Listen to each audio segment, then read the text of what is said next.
Olá, sejam bem-vindos ao programa Espiritismo e Vida. Se você ainda não se inscreveu aqui no nosso canal, se inscrevam, deixem seu like, ativem as notificações para vocês ficarem por dentro de todas as novidades do canal.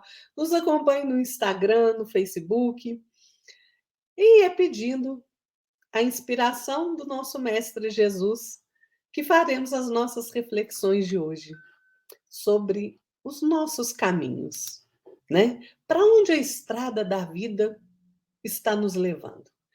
Quais caminhos nós temos percorrido? Você já parou para refletir nisso? Por quais caminhos você tem andado?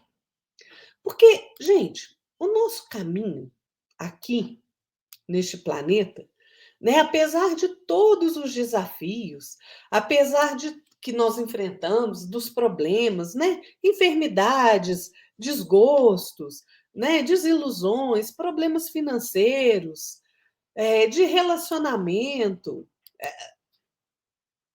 todas essas dificuldades que nós enfrentamos, mesmo assim, o nosso caminho deve nos dar alegria, tem que nos dar prazer em viver. E se isso não está acontecendo, tem alguma coisa errada que a gente precisa corrigir. E claro que eu não estou minimizando as adversidades, gente, e os obstáculos, não é isso. É claro que nós somos suscetíveis, sim, às doenças físicas, emocionais, privações materiais, né, violência. A gente pode ficar falando dos problemas aqui até amanhã, né? Mas o que eu quero dizer é que se diante dos problemas, dos desafios, nós formos reféns do medo, do desespero, da desesperança, o caminho fica escuro, fica muito mais difícil de ser trilhado. Agora, se os nossos pensamentos forem, e as nossas atitudes também, forem de equilíbrio, de esperança, de serenidade, de otimismo, se nós mantivermos a nossa fé, o caminho fica mais claro e mais fácil. É tão importante a questão da nossa caminhada aqui. Albert Einstein dizia que os ideais que iluminaram o caminho dele eram a bondade, a beleza e a verdade. Se a gente ouvisse, né, e apreendesse os ensinamentos dos grandes espíritos que passaram por esse planeta, principalmente de Jesus, nós não cometeríamos tantos erros. Por que nós insistimos em caminhos que não nos levam a nada? Ou pior, às vezes nos levam a lugares sombrios, onde nós nos perdemos em nosso egoísmo, em nossa beligerância. Porque nós somos orgulhosos, vaidosos, muitas vezes petulantes, né? Nós achamos, só eu sei fazer, só eu estou certo, né? Se não for do meu jeito, tá errado. Nós não aceitamos a diferença. Nós não aceitamos o pensamento contrário, né? Nós não somos tolerantes muitas vezes. E, né, se a gente parar para pensar, até parece, né? Nossa, eu não sou uma boa pessoa, né? Se eu faço isso, nós não somos boas pessoas. Mas não é isso. É porque nós somos frutos das nossas escolhas.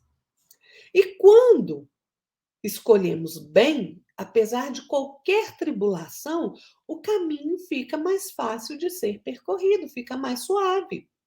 Mas se eu escolho mal, baseando a minha escolha no orgulho, no medo, na vaidade, no desespero, o nosso espírito adoece, a nossa mente adoece e o nosso corpo adoece. Permitam-me contar uma história para vocês que está no livro Jesus no Lar, intitulado A Jornada Redentora, de Neio Lúcio, psicografia de Chico Xavier. Neio Lúcio vai dizer que certa vez, aberta a doce conversação da noite em torno da Boa Nova, a esposa de Zebedeu perguntou de forma reverente, dirigindo-se a Jesus: Senhor, como se verificará nossa jornada para o reino divino? E o Cristo meditou por alguns momentos e explanou: não vale de longínquo país Alguns judeus cegos de nascença habituaram-se à treva e à miséria em que viviam. E muitos anos permaneciam na furna em que jaziam mergulhados, quando o iluminado irmão de raça por lá passou e falou-lhes da profunda beleza do Monte Sião, em Jerusalém, onde o povo escolhido adora o Supremo Pai. Ao lhe ouvirem a narrativa, todos os cegos experimentaram grande comoção e lastimaram a impossibilidade em que se mantinham. O vidente amigo, porém, esclareceu-lhes que a situação não era irremediável. Se tivessem coragem de aplicar a si mesmos determinadas disciplinas, com abstinência de variados prazeres de natureza inferior a que se haviam acostumado nas trevas, poderiam recobrar o contato com a luz, avançando na direção da Cidade Santa. A maioria dos ouvintes recebeu as sugestões com manifesta ironia, assegurando que os progenitores e outros antepassados haviam sido igualmente cegos e que se lhes afigurava impossível a reabilitação dos órgãos visuais. Um deles, porém, moço corajoso e sereno, acreditou no método aconselhado e aplicou.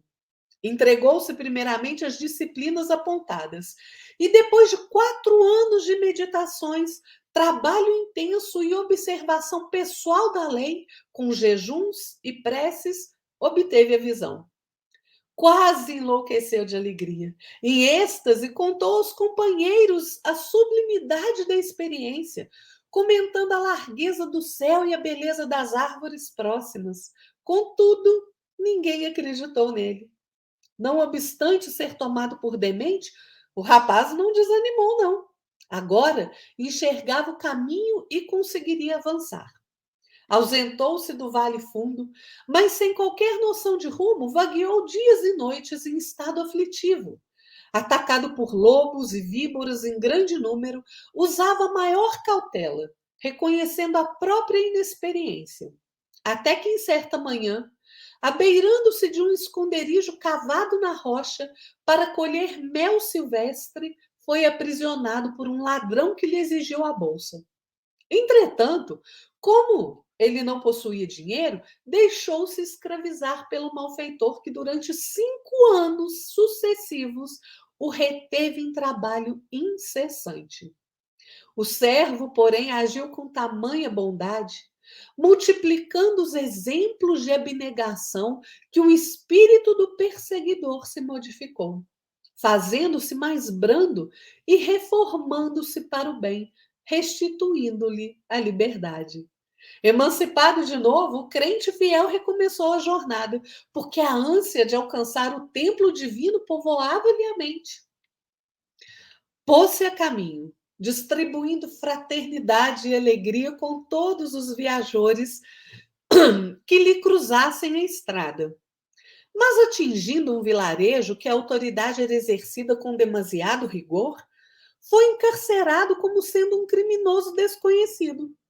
No entanto, sabendo que seria traído pelas próprias forças insuficientes, caso buscasse reagir, deixou-se trancafiar até que o problema fosse resolvido, o que reclamou longo tempo. Nunca, entretanto, se revelou inativo no exercício do bem. Na própria cadeia, que lhe feria a inocência, encontrou vastíssimas oportunidades para demonstrar boa vontade, amor e tolerância, sensibilizando as autoridades que o libertaram, enfim. O ideal de atingir o santuário sublime absorvia-lhe o pensamento e prosseguiu na marcha. Todavia, somente depois de 20 anos de lutas e provas, das quais sempre saía vitorioso, é que conseguiu chegar ao Monte Sião para adorar o Supremo Senhor. Jesus interrompeu-se, vagueou o lugar pela sala silenciosa e rematou. Assim é a caminhada do homem para o reino celestial. Antes de tudo, é preciso reconhecer a sua condição de cego e aplicar a si mesmo os remédios indicados nos mandamentos divinos. Alcançado o conhecimento, apesar da zombaria de quantos o rodeiam em posição de ignorância, é compelido a marchar por si mesmo, e sozinho quase sempre, do escuro vale terrestre para o monte da claridade divina, aproveitando todas as oportunidades de servir indistintamente, ainda mesmo aos próprios inimigos e perseguidores. Quando o seguidor do bem compreende o dever de mobilizar todos os recursos da jornada em silêncio, sem perda de tempo com reclamações e censuras, que somente denunciam inferioridade, então estará em condições de alcançar o reino dentro do menor prazo, porque viverá plasmando as próprias asas para o voo divino, usando para isso a disciplina de si mesmo e o trabalho incessante pela paz e a alegria de todos. É uma belíssima história que Neil Lúcio narra para nós. E nós temos que ser como esta criatura cega que conseguiu, através da disciplina e do esforço próprio, melhorar a sua caminhada. Ele fez boas escolhas apesar de todas as diversidades. Ele foi aprisionado, primeiro cego, encontrou na advertência de um companheiro mais sábio o que ele deveria fazer. Se disciplinou, se esforçou. Depois partiu sozinho, porque ninguém mais acreditou nele. Partiu sozinho em busca do seu objetivo. Foi feito prisioneiro, escravo. E mesmo assim, diante de todas essas adversidades, ele fez o melhor que ele pôde, ele fez o bem. Ele manteve a disciplina, ele manteve a bondade no seu coração. E é isso que faz com que nós melhoremos a nossa caminhada.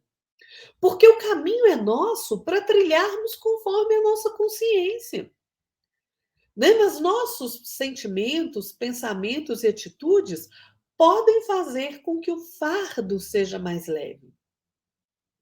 Então, tenhamos mais boa vontade, mais coragem e disposição para trilharmos o caminho com mais sabedoria. Emmanuel nos aconselha a ouvirmos a consciência que nos impele ao dever e não nos perturbarmos. Diz ele assim: seja qual for o convite que te façam para que te detenhas no campo cinzento da inércia, não te prendas a semelhante domínio da sombra. Serve e caminha. Quando prosseguimos servindo, auxiliando o próximo, quando nós ajudamos alguém, nós estamos ajudando a nós mesmos. E quando fazemos isso, nós estamos construindo o nosso caminho, o caminho da nossa própria libertação.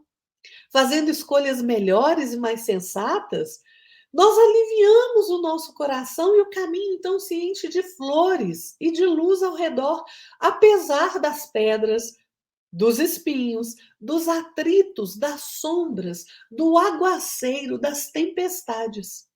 Façamos nós mesmos o nosso caminho ser melhor, com boas escolhas, com disciplina e com amor. É isso aí, pessoal. Fiquem todos na paz de nosso Senhor Jesus Cristo e até mais. Tchau.